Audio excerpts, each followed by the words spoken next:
Okay, perfect. Thank you. Thanks for letting me know. All right, so let's get started. So thank you so much for joining me this morning. This will probably be about an hour in length, and then we have some questions at the end to discuss.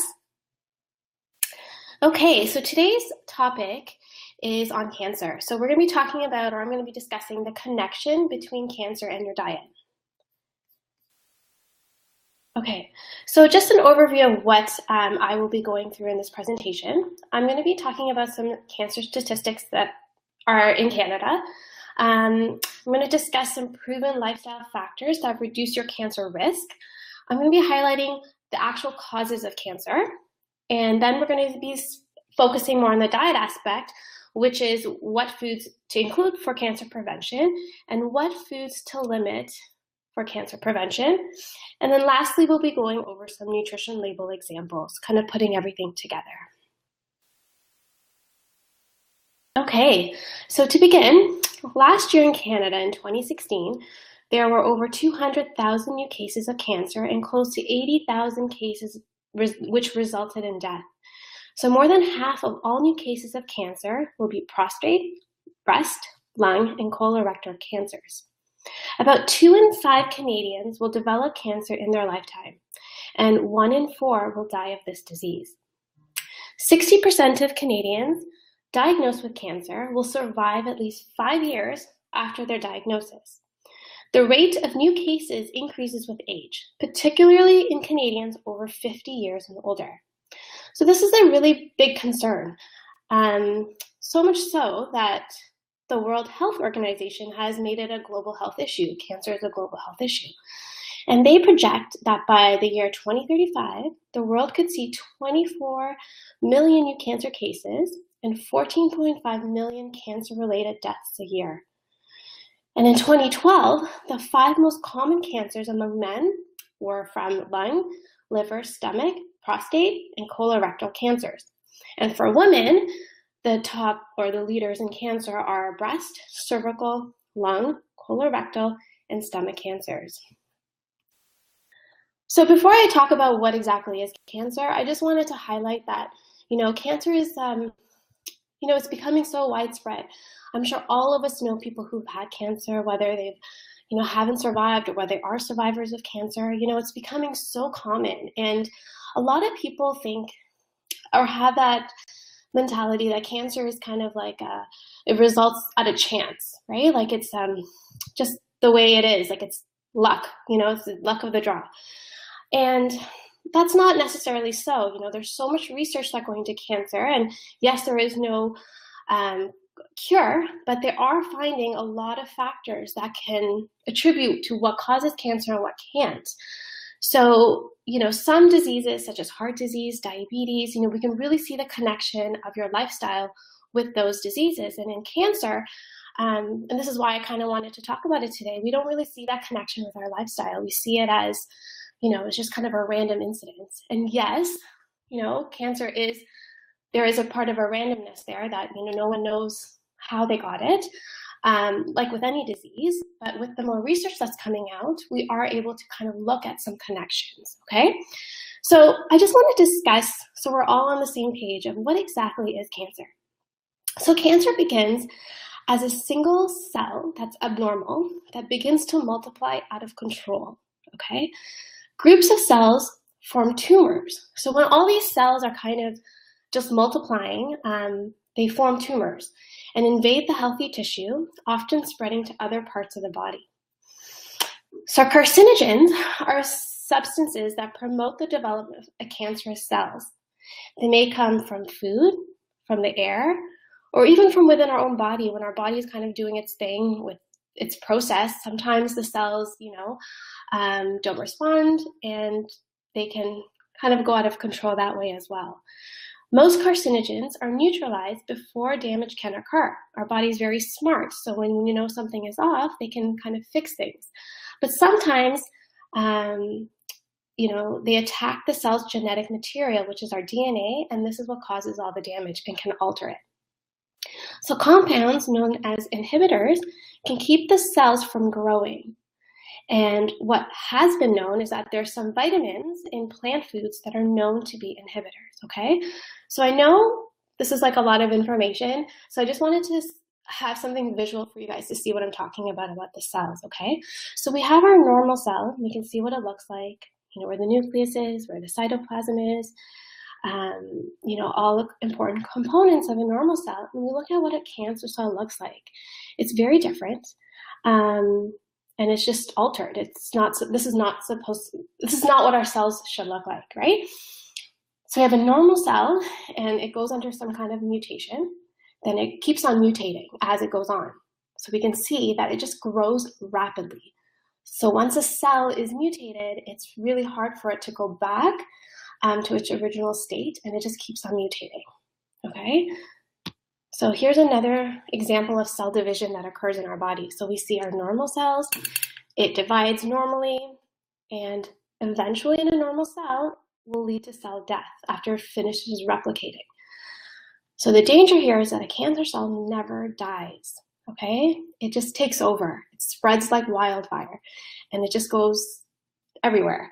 So this is where it can become very dangerous, when the cancer cell keeps on dividing and it keeps on spreading. And all these cells can form tumors, okay? So I hope this makes it a little bit clear for you to understand. And there's different stages of cancer, so it's all dependent on what the cells are doing and how many tumors are formed. Sometimes cancers are found at this stage where it's just replicating and it's easier to treat versus when tumors are already formed, okay? Okay, so now we know that it's a huge health risk, and there are things that we can do to kind of protect ourselves from cancer. So what are some of the ways we can reduce our risk? So it has been estimated that smoking is responsible for 30% of all cancer deaths, right? So there's a huge link, it's been widely researched that smoking can cause cancer. So that's one. So we can stop smoking, and that will really benefit you. And then 1/3 of cancers can be linked to diet, obesity, and lack of exercise. So this is what I'm going to be speaking about today, okay? And about half of all cancers can be prevented through healthy living. So the way we live our life, what we eat, has a huge impact, not just on other diseases, but especially cancer as well. So that's something that I don't know if people know the connection. It's something that I'm really interested in. So this is what I wanted to speak about today. And it ends up happening that April is actually Cancer Awareness Month as well. Okay, so what are causes of cancer? So like I said, yes, there is some element of randomness, or bad luck, if you say, that can happen, that can cause cancer. It can just happen at a chance. But there are a number of factors that have been found to be cancer causing, and these include chemicals, okay? So especially hazardous chemicals, but all chemicals, can have could cause cancer. They could be carcinogens, and this is what scientists are trying to find more into figuring out which chemicals, right? Radiation, obesity, so being at a higher body weight, our hormones. Sometimes our hormones are not regulated. Sometimes we produce more than we need, and this could be a link to form cancer. Chronic inflammation, smoking, like we discussed earlier, and other viruses. So it's very widespread. It's hard to pinpoint exactly what will cause cancer, right? Especially someone who doesn't smoke or someone that's healthy. We've seen so many of people who don't smoke and are healthy, and then they get cancer, right? Okay, so first I'm going to talk about the weight and cancer risk. So being overweight or obese is clearly linked with an increased risk of many cancers. And these include breast cancer in women past menopause, colon and rectum, the endometrium, which is the lining of the uterus, esophagus, the kidney, and the pancreas. So all of our risk increases if we are overweight. Okay, so how do we prevent cancer? Well, this image clearly explains it. So we want to make sure our weight is in check. We want to try to be at a healthy weight throughout our life. Our diet, we want to make sure we're eating well and quality foods, which I will be talking about. And then physical activity, making sure we're getting that exercise component in. So with all chronic diseases, such as cancer, heart disease, diabetes, physical activity is really important and really should be seen as a form of medication because there's so many benefits with exercise. You want to aim for 30 minutes a day. So specifically, your body fat is very correlated with the risk of cancer.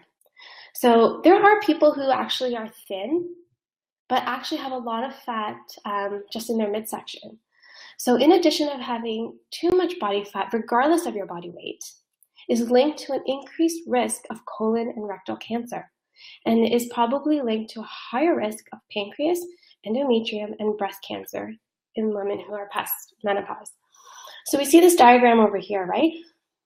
We see that a lot of the fat is concentrated in the abdomen, but that's where all our organs are, right? So it's really important that we don't stress our important organs, otherwise we're just putting ourselves at risk. Okay, so I hope that's clear. Okay, and especially for women and weight loss, losing excess pounds reduces the body's production of female hormones, which may protect against breast cancer. So remember earlier when I talked about the slide, the causes of cancer, one of them were hormones. So the more weight that we have as being women, our hormone production increases. So this is what is kind of dangerous. So if we're at a healthier weight, it just helps us. So when our hormones are out or producing too much, it's not good, and we are increasing our risk for breast cancer, endometrial cancer, and ovarian cancer. So gaining just 10 pounds after the age of 30 increases your risk of developing breast, pancreatic, cervical cancers, as well as others. Okay, so bottom line is we really need to try to keep our weight in a healthy range. If you're finding yourself gaining weight every year, even if it's just a pound or two, that can really add up. So trying to keep your weight stable even. If you've had some weight gain, try to lose that, but try to maintain your weight so you're not gaining weight every year. So the power of diet. So there's been tons of research that shows that the foods we eat weigh heavily in the war against cancer. And the American Institute of Cancer Research showed that the benefits of eating mostly foods of plant origin, so plant-based foods. So foods such as broccoli, berries, garlic showed some of the strongest links to cancer prevention. So antioxidants, we hear this term all the time. So I just wanted to take a step back so we kind of all understand what this term means. So antioxidants are molecules that protect our cells from free radical damage. So radical damage can happen, again, remember it could happen from our environment or food, and just our own body's process, right, can lead to radical damage. So again, whether it comes from metabolism to boost energy in the body or from interactions with the environment. So the body makes some antioxidants on its own, which uses to neutralize the free radicals, right, in our body. However, the body relies on the diet to obtain the rest of the antioxidant it needs. So it produces very small amounts in our body, but our bodies only can get it from food. So it's really important that we eat the foods that are high in antioxidants. So dietary antioxidants are found in fruits, vegetables, and grains. So beta-carotene, lycopene, carotenoids, these are all the colors that give the produce, the fruits and vegetables, their pigments, right? So anything that's orange or red, so carrots, sweet potatoes, tomatoes, apricots, cantaloupe, even a lot of the dark green leafy vegetables, the chlorophyll masks the color of that orange, the carotene, but they also include, the green vegetables are really important to include as well. So anything green and orange, you really want to maximize in your diet because they're very high in a lot of nutrients. So these beta-carotene, lycopene, carotenoids are all very rich antioxidants that your body really benefits from. Okay, so now I'm going to specifically talk about some of these nutrients and where we can get them from. And you'll be surprised that a lot of these foods are kind of everyday foods. I'm not going to be mentioning anything crazy or weird. So these are all foods that we know of. So it's easy to incorporate in our diet. So phytonutrients. So phytonutrients are phytochemicals. Phyto refers to the Greek word for plant. So So these are plant foods, and they contain thousands of natural chemicals. Okay, and broccoli is one of those foods that have so many nutrients in them. So broccoli and the crucifix vegetables, that group of vegetables, which include broccoli, cabbage, kale, cauliflower, contain phytochemicals called glucosinolates, which produce protective enzymes that are released when you chew the raw veggies. Meaning when you rupture the cell walls of these vegetables, they have a lot of protective enzymes. Okay, so broccoli is most protective against cancers of the mouth, esophagus, and stomach, according to the World Cancer Research Fund and the American Institute of Cancer Research. So crucifix veggies should be lightly cooked and thoroughly chewed when eaten to really fully maximize from the anti-cancer potential. So the chewing releases the active molecules. So the case being that, yes, enjoy broccoli. If you can eat it raw, that's fantastic. If you do cook it, make sure you cook it lightly. So steaming is the best way to kind of maximize the benefits of broccoli. So steaming is not only a really healthy cooking method because there's no oil used, right? It's just water. And all of the nutrients are kind of intact. Nothing is leached, nothing is leaked out in the cooking process. If you are, cooking broccoli like in a stew or something, it could soften really well and all the vitamins are leached. So you're not maximizing that.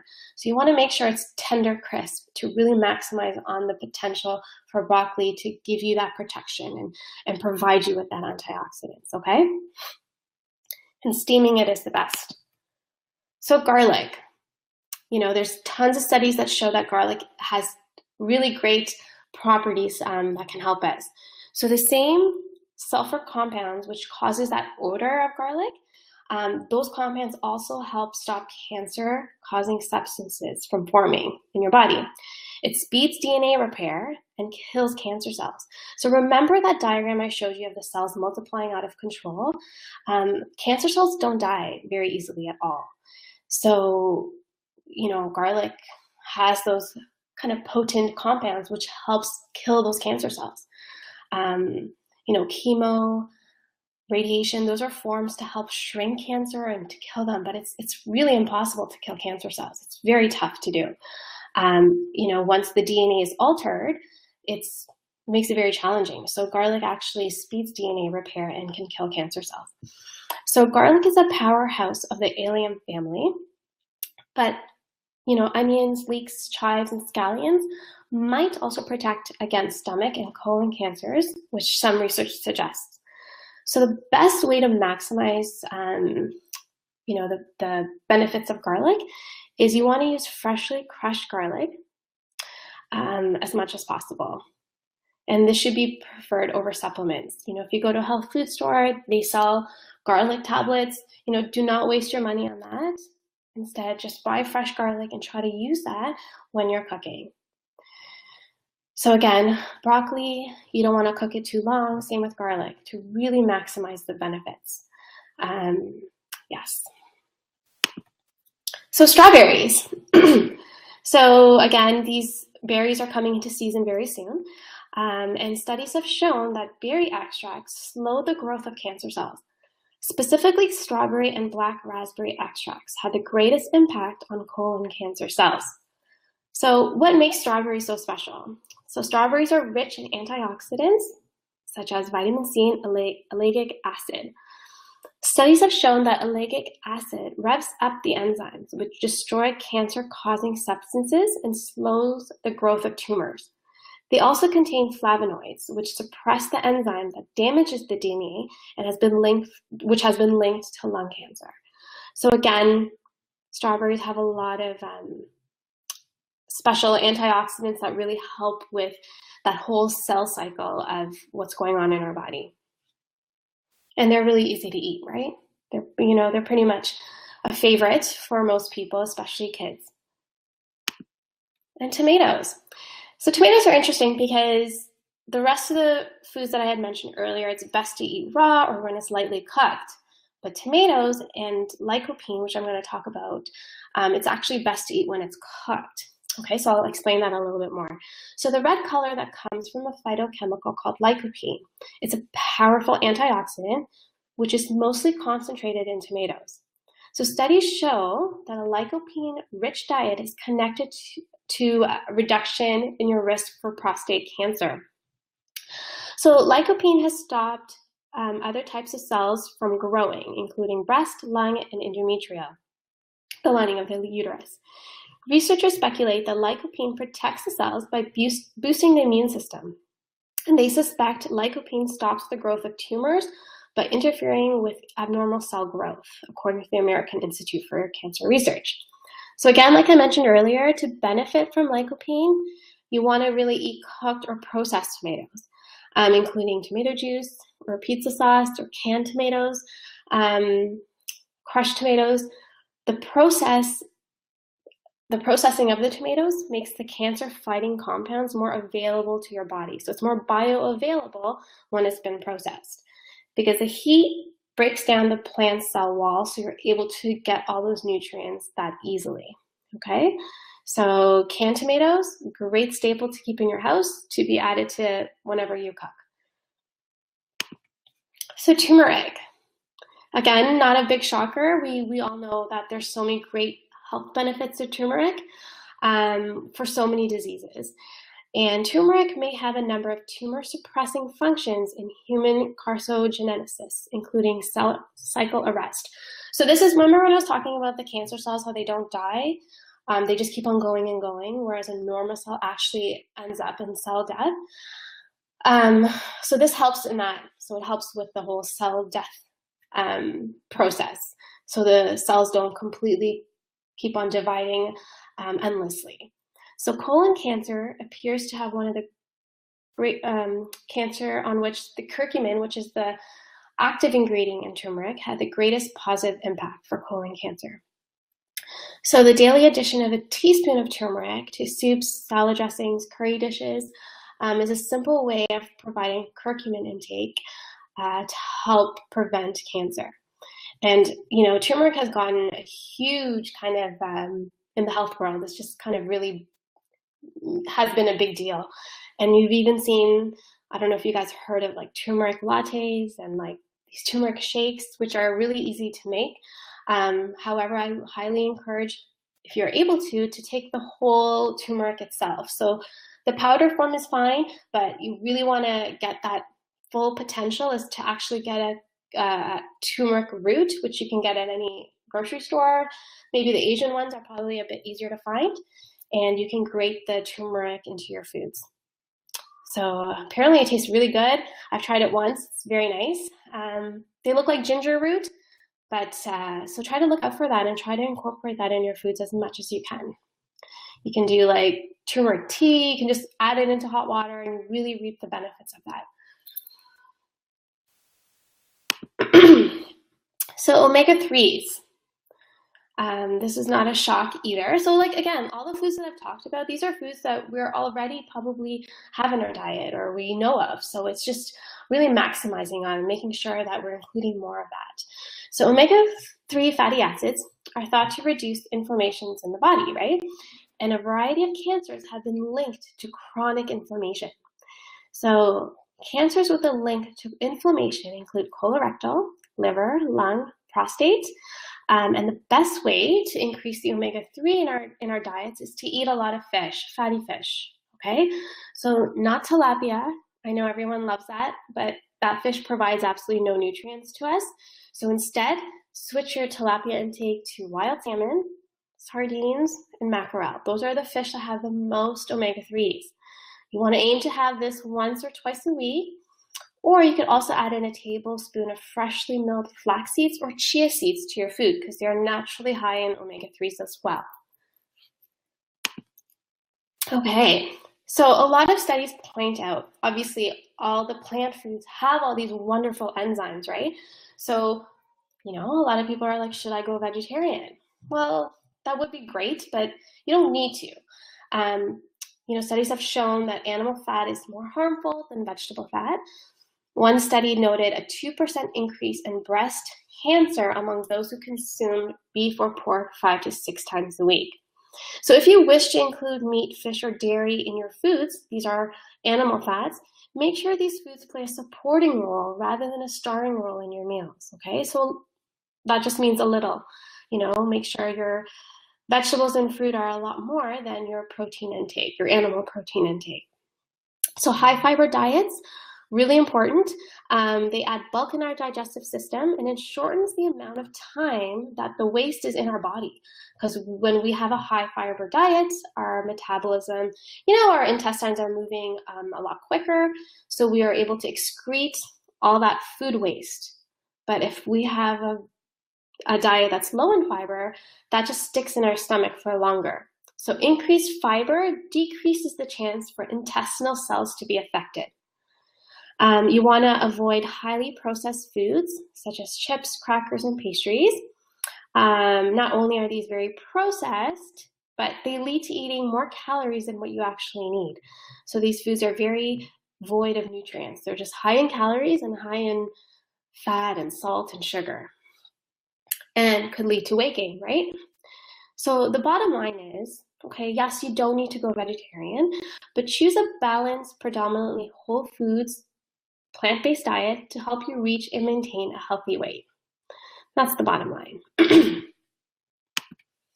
So what about soy? A lot of people are really confused when it comes to soy intake, and especially women are afraid to eat it.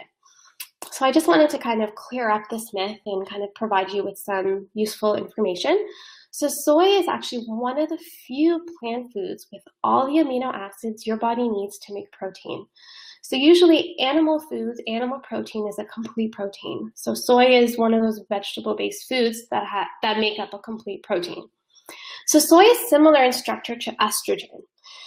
So most breast cancers are sensitive to estrogen, or as doctors say, estrogen receptor positive or ER positive, which means that estrogen fuels their growth, right? Remember we talked about hormones, having excess hormones, especially in women, could lead to an increase of breast cancer. So because soy is similar to the structure of estrogen, people are afraid to eat it. So there was a fear that soy could act as an estrogen in the body and stimulate cancer cells. So this is not true. Studies have shown that a diet high in soy does not increase the chances of developing breast cancer and may even reduce the risk. So there's a study of more than 73,000 Chinese women. The researchers found that in those who ate at least 13 grams of soy protein a day, which is roughly 2 servings, were 11% less likely to develop breast cancer than those who got in less than 5 grams. So in Asian cultures, where people eat a lot of soy, there are the lowest rates of breast cancers in those countries. And in those societies, people still eat soy in its traditional forms. So eating soy, a whole food soy, does not increase your risk of breast cancer. So we talked about whole soy, right? Eating in its traditional form. So what about processed soy? We see this a lot in a lot of packaged foods. So this is what you kind of want to avoid. The soy protein isolate found in supplements, protein powders, and meat substitutes. Those the fake meat. Meat substitutes that you see, the soy burgers and like the soy hot dogs. Yeah, that's probably not a good choice. Just because it's been so processed. So it's stripped out of its nutrients and it's heavily processed.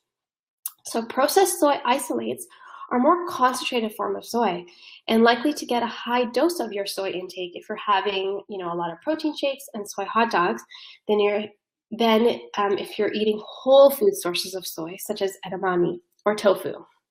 Okay, so I hope that's clear. So eating whole food soy is a much better intake than eating processed soy. So how much soy should I have? Experts recommend sticking with a moderate amount. Again, 1 to 2 servings a day. So if you're someone who eats a lot of soy, like soy milk and tofu and edamame have like more than 4 servings a day, I would recommend cutting back on that. So you're just having about 1 to 2 servings. So which 1 serving of soy includes half of a cup of cooked edamame, 1 cup of soy milk, 1 ounce of soy nuts, or 3 ounces of tofu. A moderate amount of soy does not seem to raise your risk for reoccurrence of breast cancer as well. I know I talked to a lot of women who have had breast cancer in the past and are afraid to include soy. You don't need to be afraid to do that. If you're eating it in moderation, it does not seem to raise your risk for reoccurrence of breast cancer.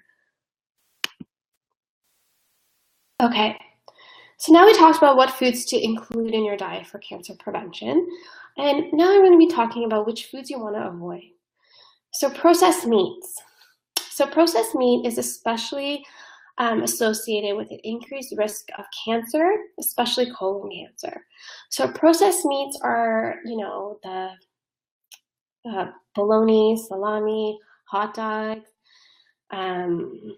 chicken nuggets, all of those. That's processed meat. And you really want to minimize that, especially with kids, right? You don't want them to have too much of it because there is a clear link with processed meat intake and cancer risk. Also, another clear link is having meat or protein that's well done or charred meats, right? Especially on the barbecue. Barbecue season is coming.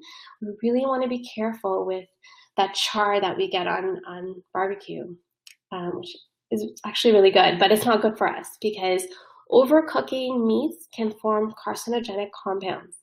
Okay, these are chemicals that are released when the meat is cooked at very high temperatures.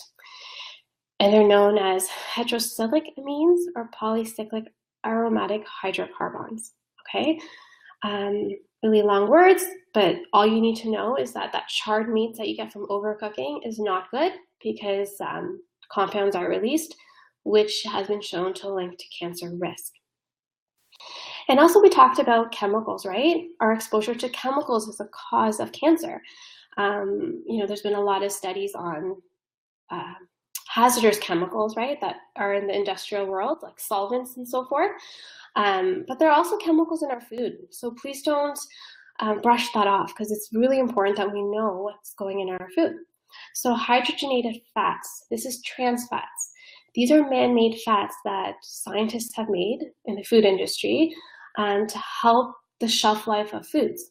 So really look for hydrogenated fats and avoid them. Artificial sugar, this is exactly what it sounds like. It's artificial, it's made out of chemicals. So, don't include a lot of that in your diet. I know they're sugar-free, so a lot of diabetics, it's a great alternate for them, but I would recommend sticking to the real stuff and having small amounts of it than relying on the artificial sweeteners. So processed foods we talked about earlier, again, this is just heavily processed. You don't really want to include a lot of this in your foods. Microwave popcorn is a huge culprit. A lot of chemicals, that are in the bag, that all the butter's added to it. You really want to avoid eating microwave popcorn. And then again with farmed fish. You want to stick to wild fish. So farmed fish is exactly what it sounds like. They're fish farms, which are in a controlled environment. They're farmers who have all these fish. They're overcrowded in these tanks, and they give them a lot of antibiotics so they don't get sick, and a lot of other medication to help them grow faster. So it's not in its natural environment, and we really should avoid eating that. Okay? So these are the chemicals that are found in our foods. So really pay attention to that. So these are just some examples of some of the chemicals in our foods that I discussed, right? So these are Doritos. I'm sorry, this got a little bit cut off, but just look at the ingredient list. Like it's so hard to even understand what these are. These are just chemicals that the food company is adding in, right? We see do you guys see partially hydrogenated soybean, cottonseed oil? So again, that's soybean. This is processed soy, hydrogenated. That's just trans fats. These are what food companies love to add because, it makes the foods last longer.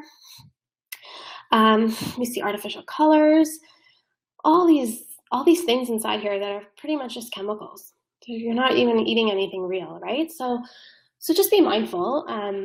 You don't want to really have these Doritos that often or keep them in your house for too long because it really doesn't do any good to you.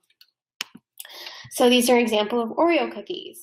We look at the ingredient list. Again, we see high fructose corn syrup, cornstarch. High fructose corn syrup is it's a man-made sweetener. So these are just been chemically altered by scientists.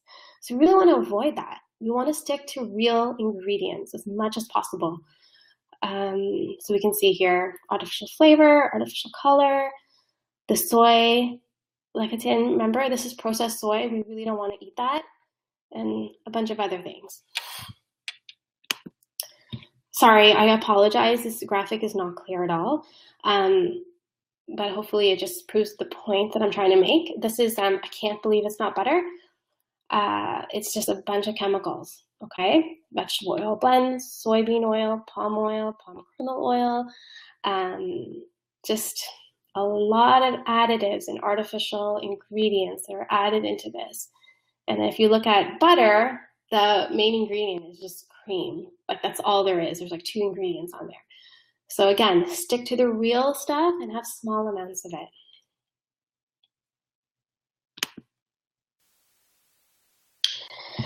So this is no sugar ice cream. I don't know if you've heard of the brand Skinny Cow. It's very common and it's really appealing to women actually, this brand. It's sugar-free and they make it look all fancy. When you look at the ingredient list, it is just chemicals.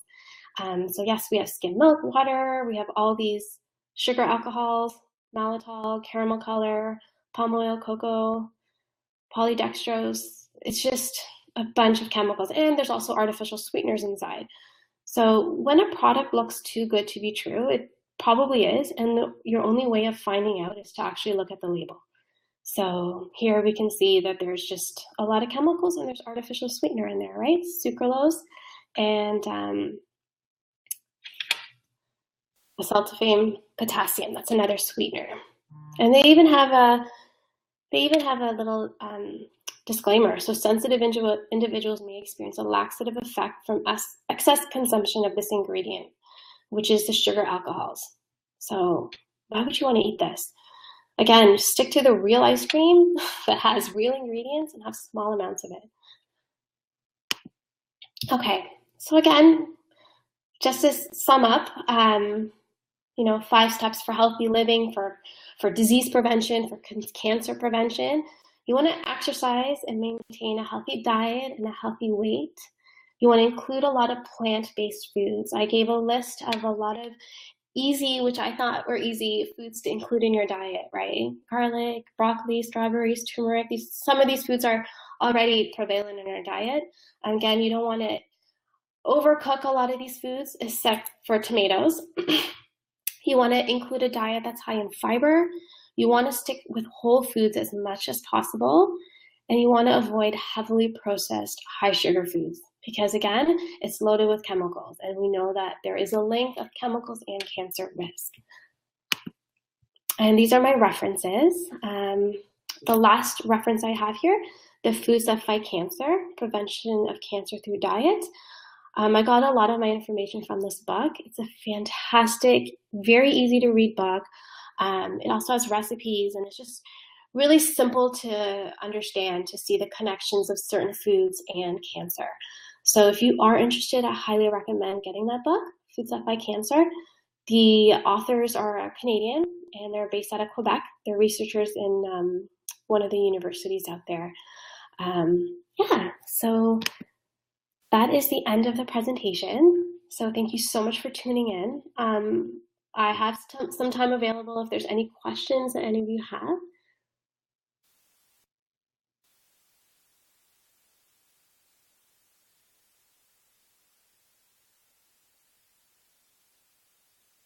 If anyone has any specific questions from what I spoke about, or if there's anything that you've heard, because we all hear a lot of things on the radio, on the news, so you can ask me. If there's anything you want me to go over, I'll be more than happy to.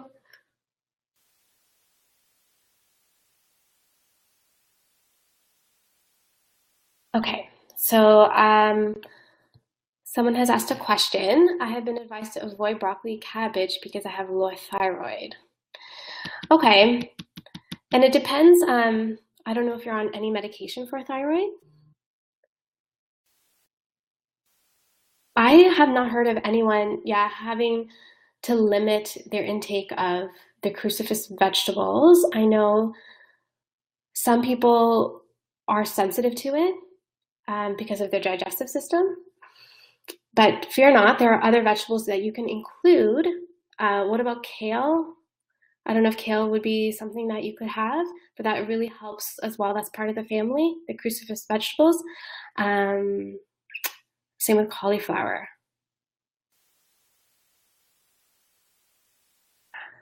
I would be interested to know if there's any other foods that you've been told to avoid. But there's nothing that I know of that would cause an interaction with that. Maybe it's something to do with your medication.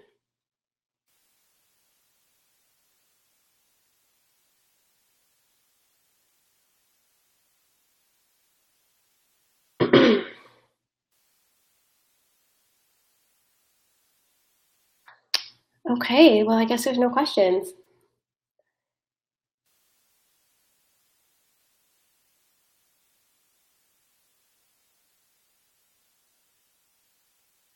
Well, thank you guys so much for joining. I know it is a long weekend. Oh, hold on. So again, yes, for soy and for males, that's also not true. There's nothing conclusive that it interferes with our hormone production. Yeah, those are all just myths. And again, if there's a male that eats a lot of soy, like I'm talking about more than 4 servings a day, then I would advise him to cut back to 2, just because the benefits have been shown for 1 to 2 servings of soy. Anything beyond that, we don't know yet. So it's just best to kind of keep it in moderation.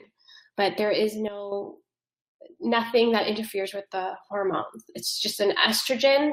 And so men think that they're eating a lot of estrogen type foods, so it's going to interfere with their testosterone, which is not true. So thank you for asking that. I forgot to highlight that in the presentation because I was focusing on females and breast cancer and soy. So thank you.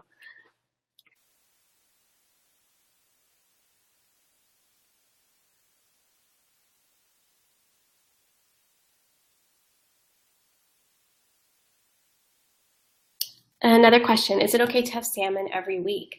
Absolutely. Salmon is great to have if you want to, it's recommended the minimum amount of fatty fish to have 2 servings a week. So if you want to have more than that, that's fine. Just be careful because you don't want to have farmed salmon. You want to have wild salmon. And Costco actually makes a Kirkland wild salmon brand, which is amazing. So try to look out for that. Canned salmon actually is a great alternative. Canned salmon is always wild, and that you can so easily include in your diet as well. So yes, so maximize your fish intake. Choose good quality fish. That's the key. Great, I'm so glad you guys found it helpful. Again, you can reach out to me at anar.allidina@gmail.com if you have any specific questions, and I would be more than happy to answer any. All right, thanks everyone.